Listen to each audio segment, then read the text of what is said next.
Welcome to the Peter King Podcast. So glad you can join me for a preseason preview. Peter King Podcast. I'm going to be joined by Myles Simmons, my partner in crime at NBC. And I think I'm basically the big criminal here, Myles, because I've got a totally bizarre AFC home field team that I know that you were just itching to ask me, how in the world did you put the Jacksonville Jaguars the number one seed in the AFC? However, let me just tell you what we're going to do in this podcast. Number one, we're going to go over the AFC, our seeding. Myles is going to argue with me. I'm going to argue with Myles. We're going to then go over the NFC. Then we're going to get to our guest. We are very fortunate to have had about, 20 minutes, 25 minutes in Costa Mesa, California, a couple of weeks ago with our guest, Cam Jordan, the star defensive end/edge guy with the New Orleans Saints. So we'll listen to Cam Jordan, and then we're going to come back, and before we get out, we'll go over our awards predictions for the season. And not a lot of outlandish stuff in the awards, but who knows? You may disagree with some of them fervently. This just in, by the way, I'm picking Damar Hamlin for Comeback Player of the Year. And that is easily my most controversial pick of all in my Football Morning in America column this week. Okay. Myles, greetings. How's life out there in Los Angeles? It's not too bad, Peter. You know, things haven't been too hot. It was a nice Labor Day weekend. I went to a Beyonce concert, not the one on her birthday where she had everybody in there, you know, all the celebrities in the entire world, it seemed like, were at SoFi Stadium for that. But I still did get to see my Beyonce concert. It was very good. She is the entertainer of our lifetimes, at least my lifetime right now, or my generation. Maybe I should call it that. But good concert. Now I'm ready for football season. You know, it's the last time that SoFi is going to have me in there seeing a concert instead of a football game for a little bit. I'm going to remind you before Beyonce was Beyonce, that there was a time that Brent Musburger was doing a football game. This is a long time ago. And Brent Musburger was doing a football game, and he referred to her on the air. I think she was going to be on ABC or something. I don't know. She was going to be on something, and Brent Musburger was promoting this appearance. He goes, "Ladies and gentlemen, you're going to just love to see Beyonce." And so anyway, I just leave you with that.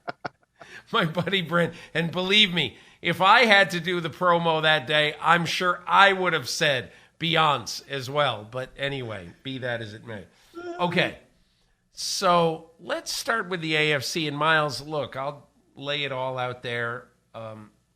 I have the Jacksonville Jaguars as the number one seed in the NFC, or in the AFC rather. And as I explained in my column this week, I really wasn't necessarily thinking of that when I saw a longtime Floridian and Jaguars follower. He covered the Tom Coughlin Jags a long time ago. Pete Prisco now works for CBS Sports, and we were just talking, as times we do on the road when I see other scribes, and so he raised the issue. Oh, I really like Jacksonville. Okay, Pete, you really like Jacksonville. He said, just look at their schedule. And he said it that day, and I thought of it. If you've got 10 of your 17 games against the AFC South, 6, and the NFC South, 4, you got 10 of your 17 games against the two worst divisions in football, where I would guess, this is just a guess, that probably in 9 of those 10 games you're going to be favored. And look, things can change. They always do. But things can change in the course of a season. And even your tough games, you play Kansas City. You play them at home in week 2. September 17, 1 o'clock in the afternoon, Jacksonville, Florida. Humid, probably 97 real feel. Is there a better time to play your toughest foe, when you've been practicing in this for 2 months? So anyway, that is some of the reasoning behind there. Go ahead, fire away. Well, I don't disagree with you on the Jaguars winning the AFC South. And I think that your reasoning for why they could be the number 1 seed is actually quite sound, especially looking at the NFC South division like that. They should, you would think, win all 4 of those games, whether they're at home or on the road, it shouldn't matter. But at least for me, when I'm looking at, preseason this and preseason that, and it's like, I try to go with my first instinct. And my first instinct this year is to say that Cincinnati is going to be the top seed in the AFC. And, Joe Burrow's calf, yes, that's one thing. And, they've still got some things that they've got to figure out a little bit. But I just feel like when you had a team that was that close last year and that close the year before, and it's not like they got crushed by Kansas City in that game. That's one of those in the AFC Championship game. It's one of those where it's like, oh, a play here, a play there. And I don't love it when coaches say that, but that's one where it actually does feel like a play here, a play there. Well, Cincinnati is going to win that game, right? They play that game 10 times last year. Cincinnati probably wins 5. Kansas City probably wins 5. So That being said, I just feel like this is the year for Cincinnati where they're going to continue to take that next step. And I don't think that means Jacksonville is going to be bad, but I don't quite see them being the number 1 overall seed in the AFC just because that one I can't jive with it, Peter. Well, let's talk about the Bengals. First, I want to say just one other thing about the Jaguars, and that is that this was the 12th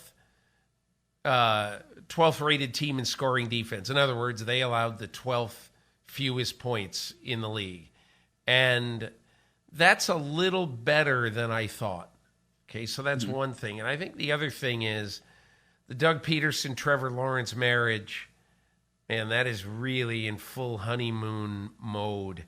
And when you look at what they did in the playoffs last year, the way I look at it is the last 6 quarters of the postseason, when they outscored the Chargers and the Chiefs in those 6 quarters, that is impressive to me for a bunch of guys who've never played in playoff games before.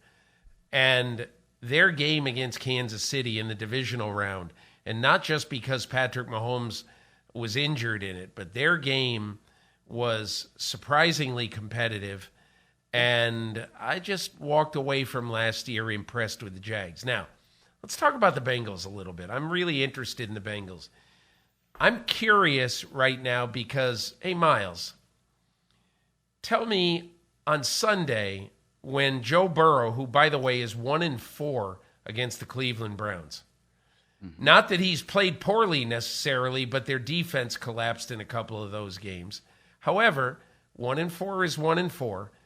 And when Joe Burrow is being chased out of the pocket by Myles Garrett at some point on Sunday in Cleveland, I am just curious. Is he going to be able to find that second gear or that third gear? Or do Brian Callahan, the offensive coordinator, Zach Taylor, the head coach, do they want him to find that gear? Or they say, get down, get down, get down. Don't risk aggravating, your calf muscle. Calf muscles are tricky things. So, Myles, I am really curious which Joe Burrow is going to show up, not to mention which Deshaun Watson is going to show up, because I think that is a huge issue right now in whatever. We just don't know about both of those quarterbacks heading into the game Sunday by Lake Erie. Yeah, it's true. And, the thing about Zach Taylor and talking about Joe Burrow, when Burrow gets hurt and he says, well, it's going to be several weeks. And it's okay. What does several weeks mean? Well, several weeks is several weeks. I don't know, Peter. What do you, like that? What does that mean? Right? Is that like 4 to 6? Is it 3, what counts as several now. So by all appearances, it seems like Joe Burrow is going to be out there behind center when the Bengals take on the Browns on Sunday. But I think you make a good point. What is his mobility really going to be like? Because now it's not just Myles Garrett, right? It's also Zadarius Smith on the other side, the guy they traded for and acquired from the Minnesota Vikings. So that's a big piece. And you have to factor in that it's now Jim Schwartz calling the defense's coordinator. It's not just Joe Woods. And we know anytime you've got a Jim Schwartz defense, that front is going to be hyper aggressive. So I think you make a really good point here where it's, man, Joe Burrow probably not going to be at 100% just based on the fact that it's a calf. It's tricky. We don't quite know where exactly he is. And to this point, he hasn't spoken in the week yet. So we don't know exactly what he's going to say. And he's not going to make excuses. I think we've all seen enough Joe Burrow to understand that. But I don't know what that front's going to look like against Joe Burrow and the Cincinnati Bengals. Yeah, they brought in Orlando Brown Jr., and that's a great addition at left tackle, but still. And then you factor in the health of Joe Burrow. Yeah, that makes it really interesting. For whatever reason, Kevin Stefanski's teams have done very, very well against Joe Burrow, as you pointed out the record. So we'll see how it turns out. But yeah, I don't really quite know what to expect in week 1, but I think over the course of the season, the Cincinnati Bengals are going to level things out, and they're going to show why they have been the class of the AFC in the last couple of years. So the last thing I'd say about the Bengals is that I covered the AFC Championship game, and I remember thinking, walking out, after watching that game, I said, Bengals had 10 possessions, and I just looked it up. Bengals had 10 possessions. Okay, they had what I would call 3 rip-roaring possessions. Where they go down the field, Burrow looks like Burrow. But here's how their possessions went in that game. Punt, field goal, interception, field goal. Touchdown, punt, touchdown, interception, punt. Now, 4 punts, 2 interceptions, not what I would consider a good performance against a team that, as I say, has a good defense, but did not have a great defense last year, Kansas City. Yeah. And that's the last we saw of the Bengals. Now they enter this season with a quarterback who might not be 100%. And I just don't have full confidence right now in the Bengals. And maybe 2 weeks from now, I'll say, well, of course, I got full confidence now. I've seen it, but I just haven't seen it. And we didn't see it. It was a rare B- game for Joe Burrow in the AFC Championship game. Hasn't had many of those in the NFL, but he had one that day in Kansas City. So we'll see. And on the flip side of that coin, so you say, well, what about Kansas City? Look, over the weekend, I started to hear all these things about Kansas City and Chris Jones and teams being interested and him wanting all this money and Brett Veach and Andy Reid not being willing to tear up their salary structure for him. And I don't know where that's going to end, but it appears as though they will play Thursday night against Detroit. And look, you may know for sure by the time you hear this podcast whether Chris Jones is going to play in that game or not. But I would say it's trending toward him not playing. And then what happens? Do they seriously consider moving him? I don't know. Those are good questions. But I also think that one of the reasons I picked Buffalo is that I just don't think that Buffalo, for as crummy as the way that season ended, I just refuse to believe that Josh Allen is going down with any ship. I think Josh Allen comes back really strong. When I was in training camp, Josh Allen is practicing like it's a game. He is just a different dude in practice than most players are in training camp. And I just think he's going to take this team by the scruff of the neck and say, we are not going down like that again. I think their running game's a bit improved, and I think they are going to use Von Miller wisely down the stretch of this season and not have him be playing whenever he does come back, say week 5 or so, to not have him be a 60, not that he was, but even a 50 snap a game player. I think he'll be spotted a little bit more. So anyway, I like the Bills to come out of the AFC. Well, I picked the Chiefs to come out of the AFC, and I actually picked the Bills to miss the playoffs. And I think that the Bills are going to miss. Yeah.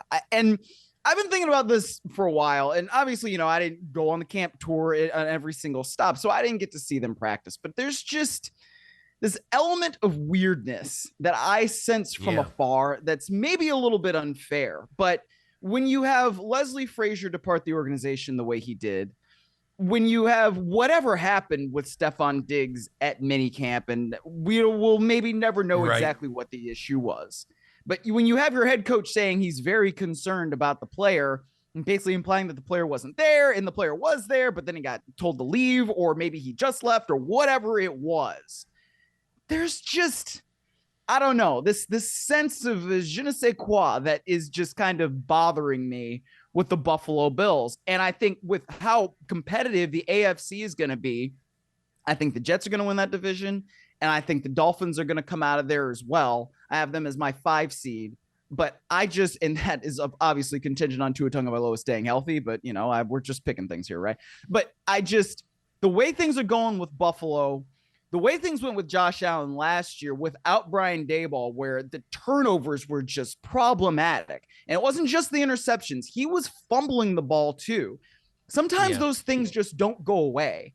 And so that's where I'm kind of concerned with Buffalo. And I think because they're in such a competitive division, they might be one of the teams that end up on the outside looking in. And they could have a winning record, and this might still be the case, right? I mean, I don't think that Buffalo is just going to completely fall off a cliff. But given how competitive the AFC is and the nature of things and that sort of element of weirdness I can't shake, I don't know that Buffalo is going to make the playoffs. So I'm picking them to not do it. So I had sort of a weird back end of the AFC. I, too, have the Jets winning the AFC East, but I had Buffalo 5, Baltimore 6, Pittsburgh 7, and I have Buffalo winning 2 road playoff games to make it to the Super Bowl, winning in Jacksonville and winning in Kansas City. The teams that I didn't have making the playoffs that I don't feel good about, number 1, Miami, number 2, the Chargers. Look, I think adding Vic Fangio and, Tua doing all the work that he did in the offseason to try to stay upright for 17 games, I think both of those are very much pluses. I think what really drove me, honestly, is my respect for Baltimore and Pittsburgh. I think Baltimore is going to come back very strong. Roquan Smith could be the all-pro middle linebacker this season. I think he's going to have a huge year. And I think Kenny Pickett, by the end of this year, is going to be a top 12 NFL quarterback. I think he's going to have a very good year. And, he's got this young receiver, Pickens, who, in my opinion, I think maybe he thinks he told Kevin Clark in the offseason that he was going to be that he is the best receiver in football. I don't think anybody's better than Justin Jefferson, no matter what happens this year. But I do think Pickens to Pickett is going to be, Pickett to Pickens is going to be a force of nature this year. And I think they're going to figure out a way, the Steelers, to win 9 or 10 games and to get in the playoffs. But I don't feel real good about leaving the Chargers or Miami out of it. Yeah, it's interesting, Peter. I think we see pretty eye to eye on the Steelers here. And I have them as my 6th seed. And then I have them going to number 3 seed at Jets and winning a playoff game. Because one of the things that we consistently hear out of Pittsburgh is, well, they may not have had a losing record under Mike Tomlin, but they haven't won a playoff game since 2016. And they haven't done this and they haven't done that. That's like, I think that, and I felt like this was maybe an unpopular stance, before the last few weeks, but it now feels like everybody is saying this.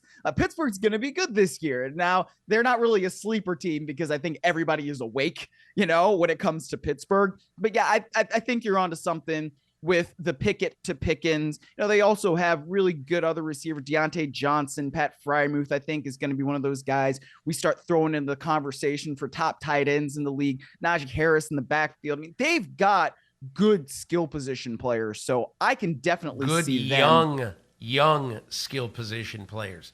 Yes, all with very good upside, So yes, you're right. Yes, yeah. And Myles, we've all seen them do it on the field too.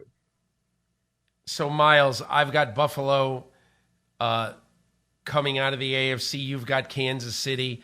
When we come back, we're going to talk about who we've got coming out of the NFC. And my number 1 seed is this offseason's adversities team. And when we come back, we'll tell you exactly who that is.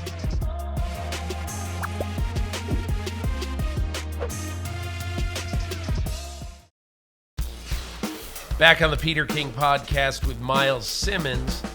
So, Myles, I think right now that the best team, top to bottom, 1 to 53 in football right now, the best roster in football is the Philadelphia Eagles.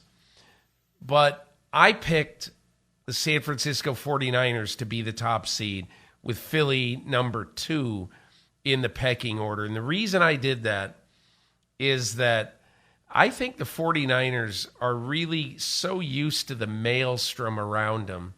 And they've also going to be the beneficiaries this year of having 4 games in their division. When you play the Cardinals and the Rams 4 times in 2023, not forever, but in 2023, you've got a quarter of your schedule where you're going to be, I would say, somewhere between significant and overwhelming favorites in those games. I'm assuming they go 4-0 in those games. And then you've got the Philadelphia Eagles. I don't know that they've got a walkover game in that division, even though the Giants have been awful in the NFC East in recent years. I think they're 2-10-1 in the last 2 years, including 0-3 against the Eagles last year. And then, Dallas obviously has played Jalen Hurts very well. Washington has played the Eagles very competitively. And that's basically the reason why I had San Francisco being the top seed, Philly being 2. What say you? Well, on this one, we agree on the top seed. Yes, 49ers, I think, will be the top seed in the NFC. It just seems like they've got a lot of good things going for them. And, as much as we talked about Chris Jones for Kansas City, look, Nick Bosa not being there is a significant thing for the San Francisco 49ers. However, I think that the way that they can play with their personnel, they've also got a guy in Steve Wilkes who knows how to coordinate defense. They didn't try to change too much from DeMeco Ryans departing to go be the Texans head coach, kept that, 4-3 base structure, even though nobody plays 3 linebackers anymore.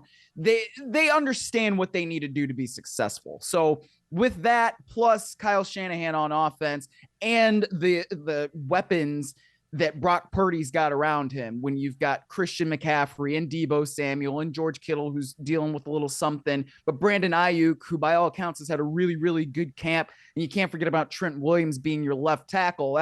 We don't think of him as a skill player, but because of how good he is, it really, really helps that offense. And I kind of do. So that makes me feel like, the 49ers are going to be at the top. But at number 2, and this is like a weird thing because it's just a feel, and it is what it is, But because nobody has won the NFC East for 2 years in a row since the Philadelphia Eagles did it back in 2003 and 2004 when Andy Reid was still head coach and maybe some of our listeners weren't even born, I think that the Dallas Cowboys are going to end up at the top of that division and they are going to be the number 2 seed. And I think that this is finally a time where you saw Mike McCarthy move on from Kellen Moore as the offensive coordinator. And I think that that could put him a little bit more in tune with Dak Prescott as he's going to be the guy who's calling the plays. And it's something where you could say, okay, well, is it more pressure, right? Where he's going to have to make all the play calls and then still be the head coach and do da-da-da-da-da. But there are obviously plenty of successful coaches who do this around the National Football League, and McCarthy has done it before as a head coach too. So I think when you have that kind of element, Dak Prescott is really playing for a new contract this year. I think those two things are going to add up, and you have another element too with Dan Quinn still being there as a defensive coordinator, Micah Parsons, a defensive player of the year candidate. I think a lot of things are going to come together for the Cowboys this year, and they can be the number 2 seed in the NFC. You know, one of the reasons why I am not going to argue with you at all is that, you know, if you look at the recent history of Philadelphia versus Dallas, you know, Dallas has won 4 of the last 5. They've won those games by 25, 20, 20, and I think 6 points. And so I'm not in any way down on Dallas. And in fact, I think Dallas, I'm picking a Dallas-Philadelphia NFC championship game with Philadelphia winning it.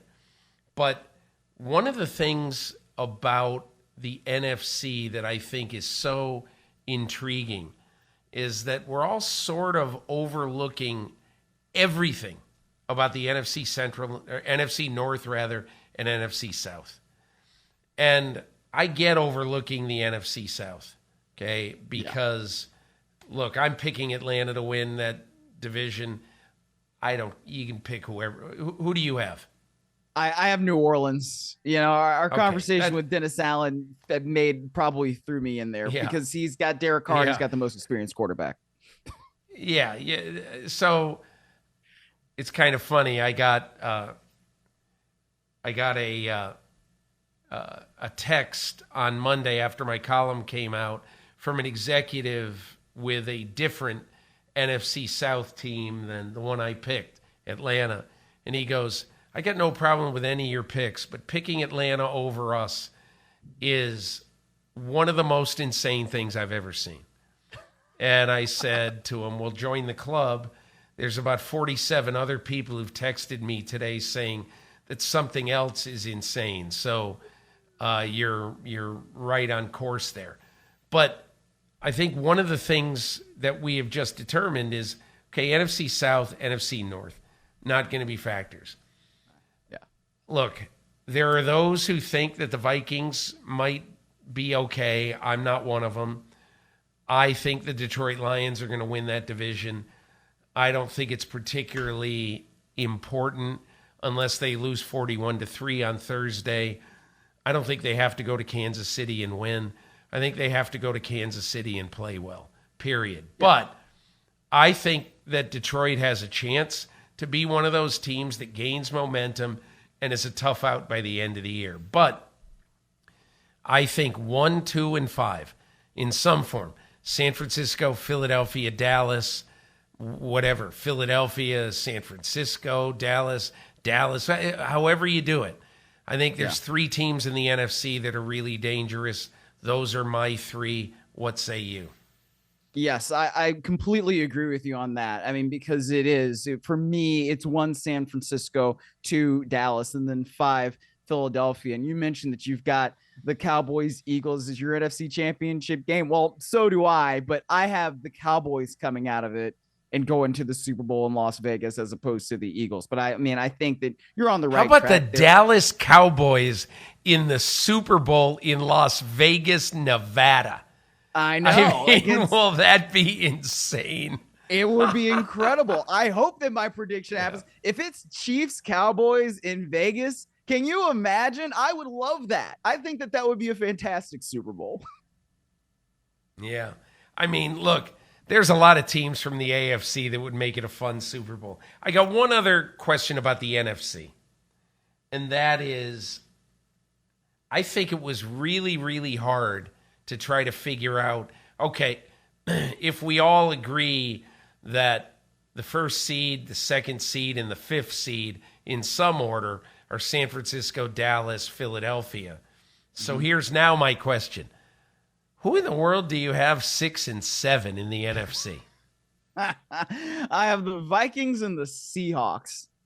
So those are my two throws at dartboards. And I kind of feel bad for making the Seahawks 7th because I think that the Seahawks are going to be pretty good. I mean, you add two guys. I think they're going to be good. Yeah, and Witherspoon and Smith and Jigba, as rookies, like I think that they could potentially be what the Jets had last year. When you're talking about Garrett Wilson and Sauce Gardner. Great point. And two dudes that are offensive and defensive rookie of the year. I mean, I could absolutely see that happening with Seattle. So, yeah, it was kind of just at a certain point, I was just like, what playoff matchups do I want to see? And then that's how I did the playoff seeding. But I've got the Vikings and the Seahawks there. Yeah.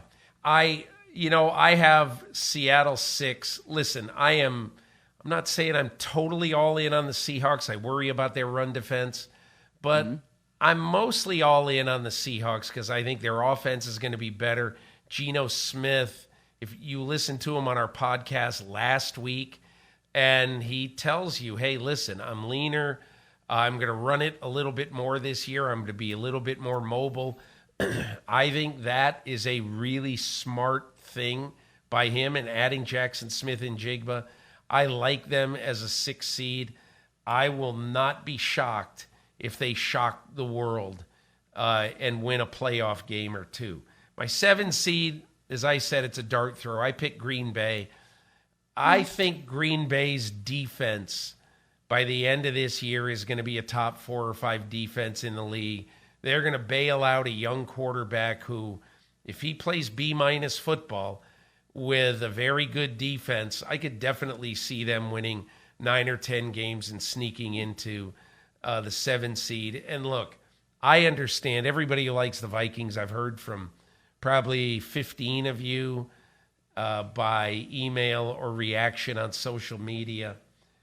I understand that there's just something about that team at the end of last year I didn't like. I didn't like how Kirk Cousins played late, and I didn't like the defense. And I look at it, and I think they're a little older on defense. They lose Kendricks. I think there's a lot to be skeptical about with these Vikings. But again, we'll see. In any case, I don't think they make a long playoff run if they're in it.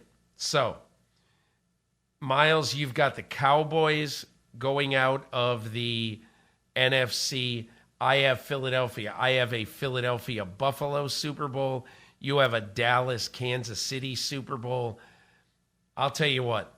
I'll take either one of those matches right here, right now, because that would be so much fun for the first Super Bowl ever in Sin City. So we'll see if one of us is right. So we're going to transition right now. We're going to go into our conversation. Cam Jordan, veteran who showed no sign of stopping for the New Orleans Saints. He keeps being impossible to block consistently. We met up with him at the hotel that the New Orleans Saints were staying in Costa Mesa, California, out for a preseason game and joint practices against the Chargers. And here's my conversation with Cam Jordan. Peter King in training camp with the New Orleans Saints. I'm very happy, actually, that I'm not in New Orleans because it's about 140 degrees right now. We're talking to Cam Jordan of the Saints here in Newport Beach, California. It's kind of a lovely morning, a little bit overcast, but about 30 degrees cooler than it would be in New Orleans right now. How you doing? I'm good. More like a Seattle morning. Yes, and it then is, isn't it? It becomes a California day. Yeah. You're very used to those. You went to Cal. Mm-hmm. You know, before we start talking about the New Orleans Saints and about Cam Jordan, I have to give you an idea that a Stanford man had yesterday. You're going to hate this, aren't you? It's not going to be good. Mr. Cal. But here's the idea. Christian McCaffrey, I said, what do you think about what's happened to the Pac-10, Right. Pac-12, whatever? He was totally disgusted. Right. And he goes, I think a good solution would be to put Cal, Stanford, Northwestern, Duke, Vanderbilt, SMU, schools like that in a conference and just have that be football only and have that be a football conference because those are like schools. What, A, is your reaction to the Pac-12 getting totally blown up? And B, what do you think a solution is? The Pac.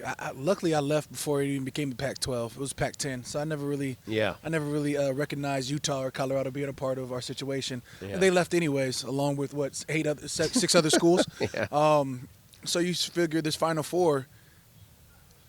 The solution that he presented, I'm only going to counter that just because he's a Stanford guy. It sounds like it's creating a very pretentious elitism type conference. I don't know if I agree to it, especially with all that private money flowing throughout Stanford and likes of SMU versus a Northwestern and a Cal. I could see where he's coming from, and it sounds decent. But just because he's a Stanford guy, I'm just going to be the opposite of it. I'm more averse to somewhere in there just creating like a West Coast conference, just for travel sakes. You know, I think that possibly like if you absorb Boise State, maybe pulled in San Diego State, and sort of went along the routes of.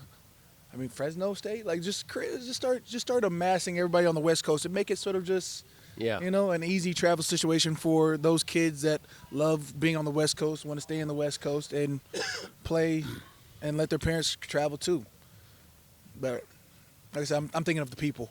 Do you think it's just ridiculous that the soccer team at USC or whatever has to go 3,000 miles to play a soccer game in front of 200 people at Rutgers or whatever it is? Yeah, this doesn't make any sense. Yeah, I was just thinking from the school's perspective of being a student athlete, you're now leaving days in advance, and some schools, it's going to be tough to move those tests around. It's going to be tough to try and study on the road. Now it's not a quick, leave Friday night, come back Saturday night. It's a leave Thursday and come back Saturday, so hopefully Saturday night, but really a Sunday morning. Kids' sleep schedule is going to be off just traveling alone. It's not like a 1 or 2 time thing. It's a every other week or whatever you have to travel. I think the big surprise is that these schools have not thought of the students. It's not a big surprise. Big biz is going big biz, It's at some point, especially in this landscape now, it's dollar signs over feelings. Yeah. Okay, so let's go to Cam Jordan. So I think one of the really interesting things about your career is that you've played your career largely on artificial turf. And you've only missed 2 games in 12 seasons. Think about that. Did artificial turf have anything to do with those games? I don't know. Oh. But I'm just asking, whatever. It wouldn't matter if you were playing on pillows. Mm-hmm. My whole point is, how in the world do you play 12 years at a position where you're getting beat up? Where I'm beating people up. And you're also beating people up. There we go.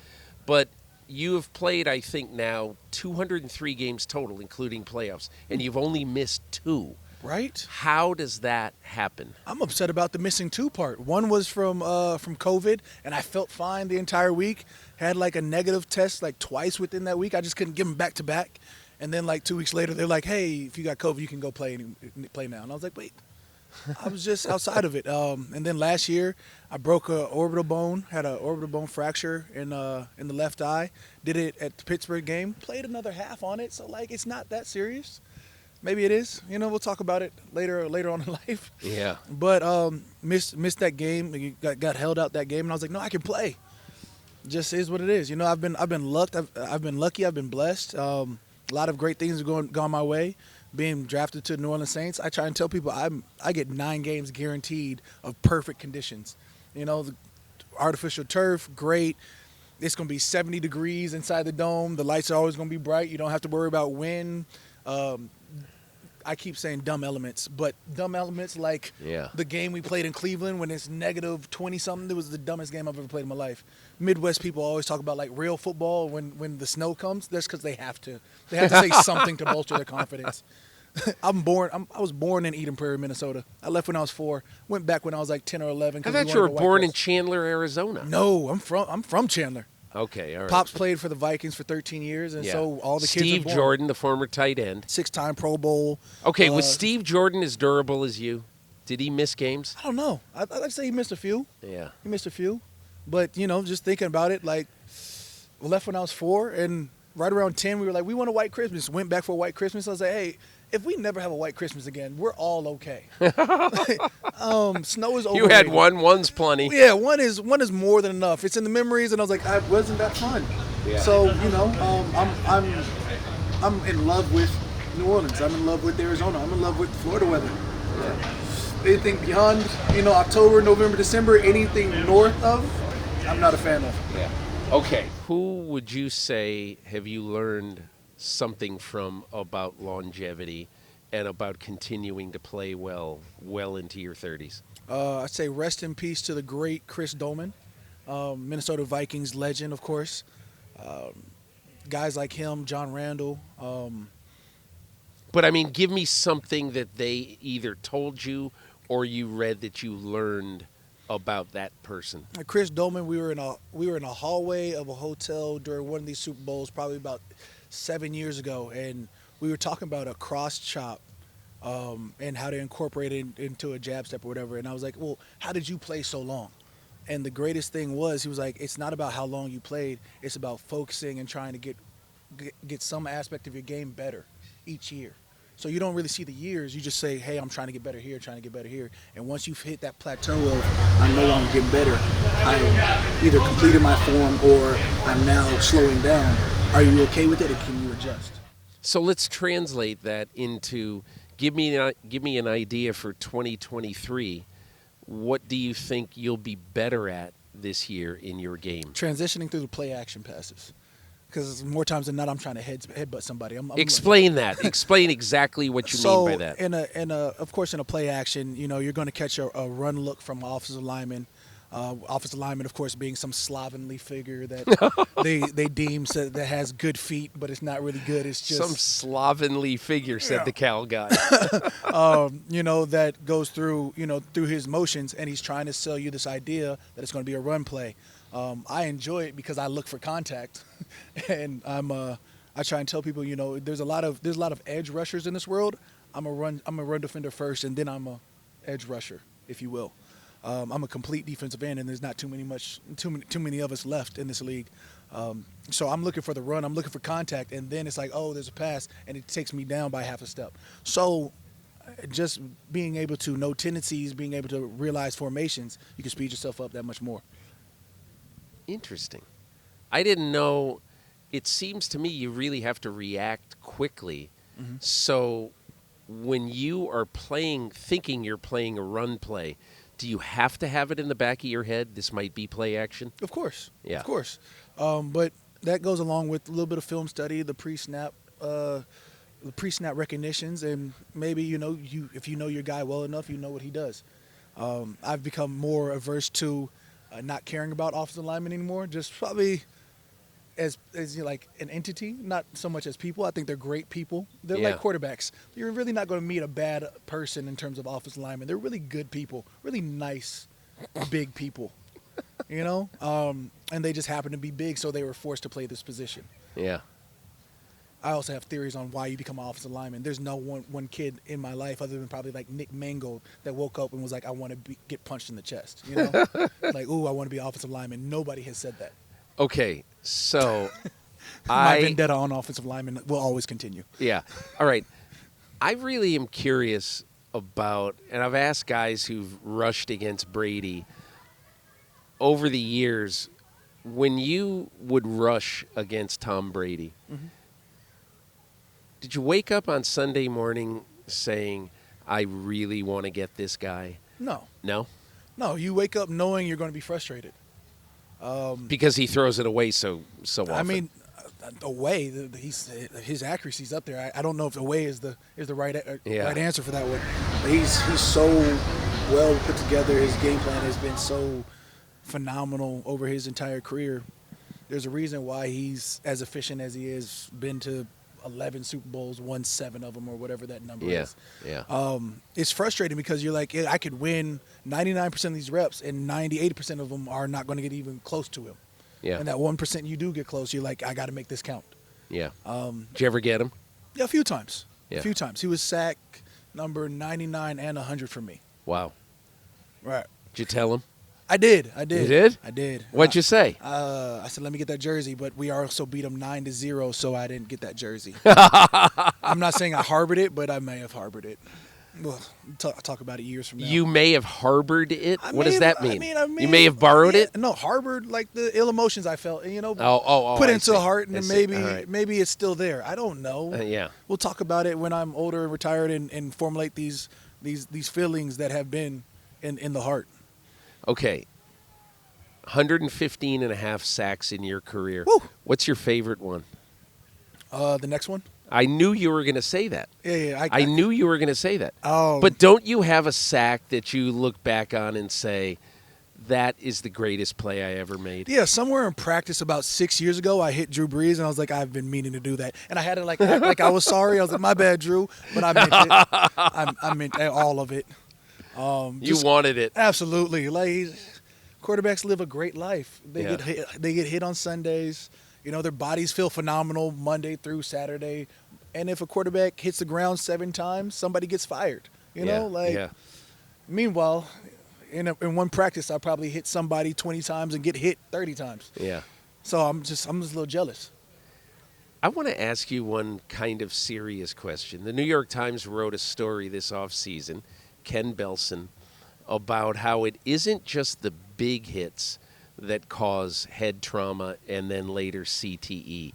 It is the cumulative blows. Hit after hit after hit. Stacking you may punches. not even feel bad after getting hit in the head and say, boy, you got away with one there. But even though maybe you didn't feel concussed, that just adds to what ends up happening to you in life. And I wonder, how much of a consideration does that play in having you determine whether you want to keep playing football? When you start playing football at 13 years old, you don't hear, 21 years ago, you didn't hear too much about CTE, the adverse effects of these concussion protocols, or if there even was a real concussion protocol. That was at a time where you've talked to athletes long enough. You'd be like, oh no, my bell just got rung a little bit. Yeah. And you'd go back and play. That was probably the last era of Warriors, and I don't know if that's a good thing. Right. How many guys have passed away from CTE, brain damage, or just at 34 years old, I've had a previous teammate of mine and Paris Harrelson not wake up. Yeah. You don't know what to attribute that to. And you see Steve Gleason, and there are others. Yeah. Of course. Heck, even if you're just talking about just injuries alone, that just can get real traumatic in terms of how you feel about this game. But it's also one of those things that you realize, and I feel like because we're young, you sort of look at mortality like it's everlasting, and you're like, yo, it's not going to happen to me, and you're able to live off that. But at the same time, there's clear science now that proves that all this will come back. You're just hoping at some level it's going to be okay. It's at the forefront of the mind, and at the same time, there's mental checks. There's, again, that's the whole point of keeping your body right, keeping you don't let your mind wander. You're always picking up the other avenues. The busier you can have your mind, the more things you can formulate, the better, hopefully, in the long run. Are you like a, for instance, are you like a crossword puzzle guy? Jesus, no. Or are you like a puzzle, or what? Do you do any things other than that you would consider like brain activities, helpful brain activities? I mean, in my mind, I'm always trying to learn, so I'm always Yeah. reading on something. Yeah. And like, just had a call yesterday. I was like, hey, I ran across this, this little situation. I was like, I want to know more about it, and just the idea of learning, whatever aspect of it is, as long as you're continuing learning, I feel like you're making your brain active. Now, in terms of that, I'm sure there's science who says, hey, guys that do crossword puzzles live exponentially longer than guys who just draw cartoons and scribble in their notebooks. But as long as you're doing something, I feel like that mental activity is going to push through. Yeah. I've often thought, Bruce Smith a long time ago said, every Sunday for me, it's like 60 separate car accidents. And I said, well, geez, why do you do it? You know when you're 55, you're going to wake up and everything's going to hurt. And he goes, kind of taking care of 17 people. He had a lot of people who he was helping provide for, not totally. And does anything other than the love of football matter to you now when you determine how much more you want to play? No. I think this contract was the first contract that I went home before even, like, I was like, hey, went to the wife. I was like, hey, baby, like, how do you feel about extending more? She was like, 2 more years. Yeah. Yeah. She was like, how long? I was like, 2 or 3. And she's like, well, how do you feel about it? I was like, I'm good. And she's like, all right, well, that's what you want to do. Because at this point, it's not about the money. Yeah. Or else I'd probably be seeking a higher paying contract. You know who sounds exactly like you is Calais Campbell. Yeah. Said the exact same thing. I don't have to play. I want to play. Right. I don't know how it's going to get. You get closer to season, or you get closer, to OTAs, season starting up, and you're hanging out with the fam, and you're tossing the kids up. And the closer you get to season, the farther these kids are getting thrown up in the air. You're like, all right, I need to start tossing around people my size, because this is like, I'm tossing my son, and he's like, I'm chucking him, and the throws are getting farther and farther away. Like, he's landing on the couch, and he's loving it. And in my mind, I'm like, I shouldn't be throwing my kid this far. But so as much as we wrestle, play around the house, like, it's an outlet as well. Yeah. It's a soothing combat sport, if you shall. Yeah. Okay, last thing. Tell me about your team, because I think everybody sort of looks at the Saints and saying, they really might be good. But there's this mystery about how good you'll be, in part because nobody really knows your division. Your division's bizarre. There's so much new in your division. Mm-hmm. How do you look at your team, and how do you look at the NFC South? I mean, there's always going to be people that have opinions, right? Kansas City Chiefs won a Super Bowl last year. They're already, there's already doubts that they can have a playoff run this year. What are we talking about? It doesn't matter if you think if you're high on the Saints, if you're low on the Saints. It doesn't matter what anybody outside of what the Saints locker room and the Saints players that are going to be part of this 53-man team are going to do, because it's really up to us. No matter if you say, hey, we're going to go 17-0, or if you say, hey, you're going to go 0-17, guess what that doesn't do? Help me make a play. Yeah. At the end of the day, we have 53 guys. Well, we'll have 53 guys after preseason, as well as another 13 on practice squad. And we're going to have the same mentality of getting each other better every day. So when we get to the games should take care of themselves. Because as we all know, on Sundays, any given Sunday, you can see the best teams get beat by the worst teams, or the worst teams win against some of the better teams. Yeah. It doesn't matter. What does matter is how have you created a culture in your locker room to survive these waves, because rarely does anybody go a perfect season. Yeah. So when you have these adverse situations, when you do lose these close nail biters, or when you do win the close nail biters, do you let it inflate your head? Do you let it depress you? Do you let the emotions be involved? Or are you even kill and you're able to say, hey, even though we won, this is the solutions to winning by a larger margin? Yeah. Or you say, hey, we lost. These are the ways we need to improve so we don't face this defeat again. You know what I would think is really interesting, like if I were you, is thinking about playing against Bryce Young. The guy's 5'10". He was the first pick in the draft. That's how much this game has changed, that a 5'10" quarterback could be the first overall pick in a draft. Imagine. What is Baker Mayfield? I don't know, 6 feet? No. I don't know. 5'11". I don't know what he is, but I No. mean, look at Bryce Young. What He's is Kyler Murray? Well, That's the Kyler number Murray. one- Kyler number one- Murray's a little thicker. But how tall is he? He's the same size. No, Kyler Murray is the same size as Bryce Young. they're not the same height. I think they are. I hear you. With his hair, yes. Yeah, all right. But I'm saying Bryce Young, Mm-hmm. to be a 5'10" quarterback and to have a franchise say, you're our guy, Right. that's how much this game has changed, like, since you entered it. But did it change? Steve Young wasn't 6 feet. Steve Young was about 6 feet tall. About 6 feet is not 6 feet. Yeah. But Bryce Young has got – wait until you see him across the line from you. I mean, I tower over this guy. Mm-hmm. So, I mean, it's just it's going to be an interesting deal. Absolutely. It You might work out to his favor. Yeah. When you think about going against a shorter quarterback and then you have a line that is 6'5", you know, the offensive tackle 6'5", the guard is 6'3", everybody's in these 6'2" to 6'6" Yeah. ranges. You lose track of him. Now Yeah. you're worried about where he's at. Yeah.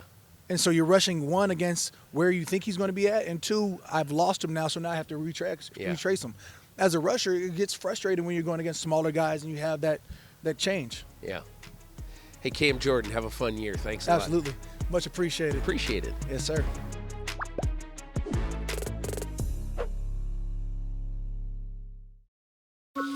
So my thanks to Cam Jordan. I've always really enjoyed conversations with him because, as you could tell, we could have talked about the dissolution of the Pac-12 for 20 minutes. We could have talked about, life in New Orleans post-Katrina 15 years. He's just a fascinating, bright, and compelling figure in football. And I think he's done some of it. I think he's going to do a heck of a job on television for as long as he wants to do it. But again, you listen to him, he's not going to stop playing anytime soon. I don't think anyway, but anyway, we'll see. And that was Cam Jordan. So Myles and I are going to finish up the podcast this week talking about our awards. And Myles, let's just do this. Let's do this in staccato fashion. I'm going to give you my MVP, and then we'll go down each category, and then I want to hear yours. I may go back at you a little bit on this, but anyway, my MVP is Jalen Hurts. I have Patrick Mahomes and Trevor Lawrence being the runners-up. As you know, the MVP every year comes from one of the high seeds. And, it's voted on right after the end of the regular season, has nothing to do with the playoffs. So I have all three of my MVP candidates coming from one of the top two seeds in each conference. What do you got? Yeah, I got Joe Burrow. And, given that I think Cincinnati's going to be the number one overall seed in the AFC, I think that's in large part going to be because of Joe Burrow. So for me, it's Joe Burrow, then Patrick Mahomes, Aaron Rodgers, the two runners up, then Jalen Hurts, Dak Prescott also potentially getting some votes there. Offensive Player of the Year. This is always a weird category because most times, and I've started to do this, if a quarterback throws for 6,000 yards, well, I'm probably going to make him the Offensive Player of the Year. But most times I like to, recognize a running back or wide receiver who's had a great, great year. And so this year I got Christian McCaffrey 1, Nick Chubb 2, Jalen Hurts 3. What do you got? So we have the same sort of idea with our winner, but a different player on the same team. I got Deebo Samuel because when he talked about how he felt about last year and he said he'd never put that stuff on tape again and it was embarrassing and those kinds of things during the offseason program, just kind of triggered me to think, man, like if Brock Purdy is going to be able to take this team to a number one overall seed in the NFC, which is what I've got, Deebo Samuel is going to be a huge part of that, probably both as a receiver and as a runner. So that's who I think is going to be offensive. You know why I think that's I love that pick? As we record this, there's some doubt about George Kittle's readiness for week 1 at Pittsburgh. Mm-hmm. And he was banged up through all of training camp. And what is going to happen? They don't have a tight end they really trust after Kittle to be a big part of the offense. So what does that mean? It means that Brock Purdy is going to have to look a little bit more at Brandon Ayuk and Deebo Samuel, as well as maybe some more wheel routes and pitches to Christian McCaffrey. So I'm very, very interested in Deebo as a candidate.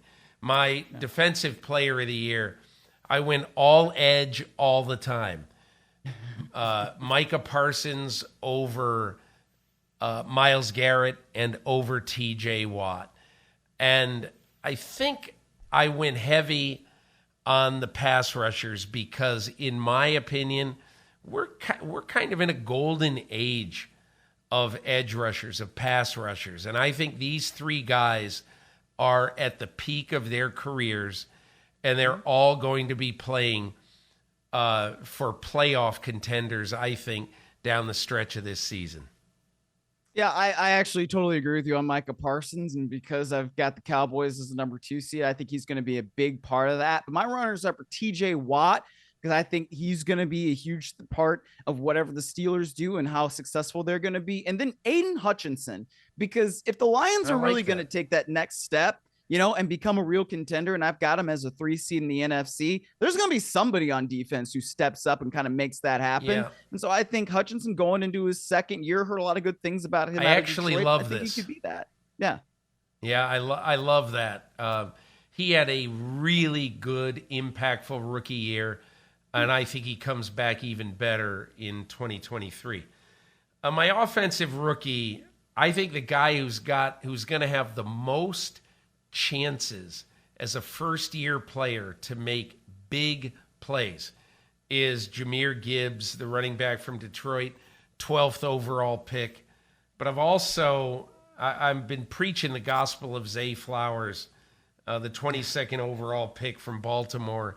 And then because I think he is going to be superb. If he stays healthy, he's going to be a tough cover for the corners, especially of the AFC North. And then I gave my number 3 to Bryce Young. One of these young quarterbacks, and there's 3 of them who looks like they're going to be impact players from the jump. It's going to be one of those guys who's going to play well this year. But who do you got? Yeah, I've got Anthony Richardson, speaking of those quarterbacks, right? And I think that because he's just so electrifying, and the last time that a quarterback on a team that wasn't even really that good, still won the offensive rookie of the year, at least it comes to my mind, is Kyler Murray in 2019. And I thought that A.J. Brown at that point really had a good argument to be offensive rookie of the year because he was so impactful on a team that ended up in the playoffs. But quarterback, it's the most difficult position, right? It's the most important position. We all know this. So I think because of the things that Anthony Richardson can do with his legs and his arm, he's just going to be electric, and he's going to be such a fun watch throughout the entire season, regardless of how good the Colts are. He's probably going to win that award. And then Jackson Smith-Njigba is another guy that I think is certainly going to be in that conversation, and Bijan Robinson for the Atlanta Falcons. My defensive rookie, I'm giving it to Jalen Carter, but I will not be surprised if a guy America has no idea who he is. Tyreek Stevenson. He's a corner who's going to start for the Bears and who had an outstanding training camp. I saw him one day in Lake Forest, Illinois, and I'll tell you what, this guy does not back down. Covering Chase Claypool, jousting with Chase Claypool, doing the same with DJ Moore. I was really, really impressed. I know they love Tyreek Stevenson in Chicago. And then I had Will Anderson, number 3. So I could see Jalen Carter or Tyreek Stevenson winning it. Yeah, I've got Devon Witherspoon, and I kind of brought him up a little bit earlier as somebody who can be impactful, be that kind of guy for the Seahawks. And he's got, a little bit of an injury concern heading into this week. We'll see if he plays or doesn't. But I think over the course of that season, when you see what he's capable of and playing in the Seattle defensive scheme, and I think Seattle's going to be a playoff team, it makes sense to me that he would certainly be a part of that conversation. And Will Anderson too, while I don't think the Texans are going to be all that good, I think that, when we talk about him as like the quote unquote safest player in the draft, and he seemed to sort of take offense to that, but I think that it's almost a high compliment, right? Because if you're safe, that means we think you're going to be really good. And we think your floor is very good defensive player. I think he's going to show that throughout the course of the 2023 season. My coach of the year is Doug Peterson. Look, if the Jacksonville Jaguars are the 1 seed, Doug Peterson's winning coach of the year. That's all there is to it. It doesn't seem to be that complicated, but every year this is a little bit of what team exceeds expectations, or what team is lifted beyond what a lot of people thought they would be. To me, that's Doug Peterson. Who do you got? So I think it could be Kyle Shanahan. And I say this because I think at some point they're going to have to play Sam Darnold, because that just seems to be what happens with the 49ers. Yeah. Right. And if that happens, and if Kyle Shanahan can take a team with 7th round pick Brock Purdy, despite how good he was last year, like he still was a 7th round pick, and then somehow he gets hurt. Oh no. Well, you bring in Sam Darnold, and Sam Darnold looks good enough that team can still be a number 1 seed. I think that would push Kyle Shanahan to coach of the year, at least in my mind. Yeah. Yeah. Myles, our last category, and I only have one name to throw out there, and it's comeback player of the year. I think when Damar Hamlin plays his first snap of the season in week 1 against the New York Jets, he will have all but clinched the comeback player of the year award. But I don't know, you got anybody else who you think could contend there? No. And I think we all understand why. I mean, I saw you Russell Wilson on, your list and your column. And I guess in a very, very distant second, perhaps if things go right with Sean Payton, then that could be the case. But I mean, what an incredible story. What an incredible comeback. And you're right. The minute he touches the field for 1 snap, that award is his. Well, Myles, I just hope that no one on February 15th listens to our podcast from September 6th. Me too. Because there's a very good chance that one of us is not going to get everyone right, and so at least, yeah. But anyway, it was fun to jabber about it for a little while. And, I don't know about you, but I am really looking forward to a couple of things in week 1. And I'm going to tell you what I'm looking forward to, and I want to hear your thought. And it's going to sound really weird, okay? But the 1:00 game, Eastern time, Cincinnati at Cleveland, I will be all in on that game. And the reason is I don't know what to expect out of Joe Burrow. I don't know what to expect out of Deshaun Watson.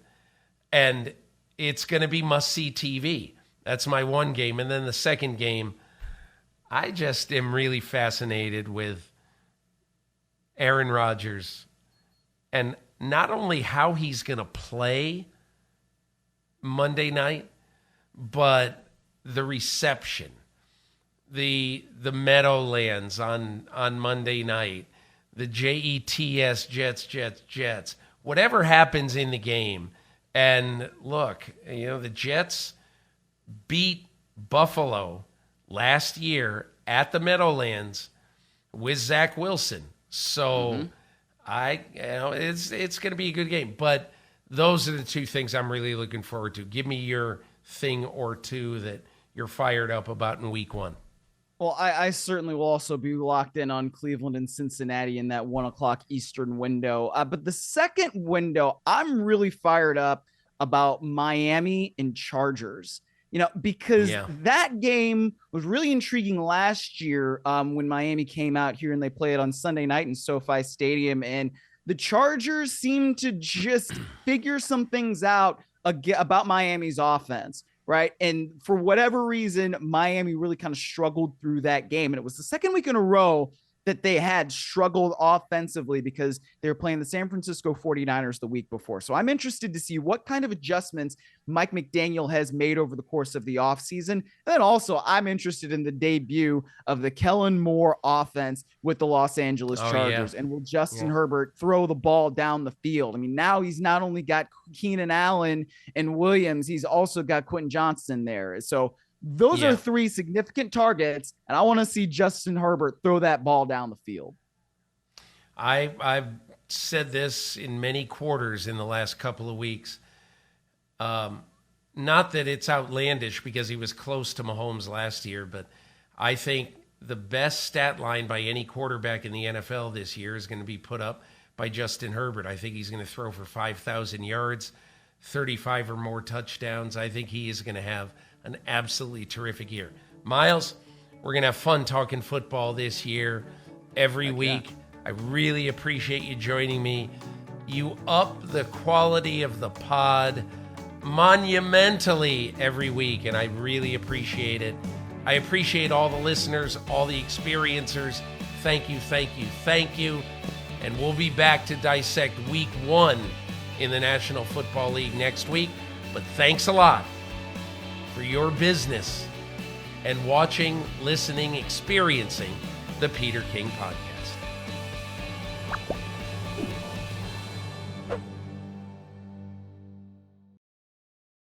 Hi, I'm Mike Tirico, and thanks for watching. Make sure to hit subscribe for the latest news and highlights from NBC Sports.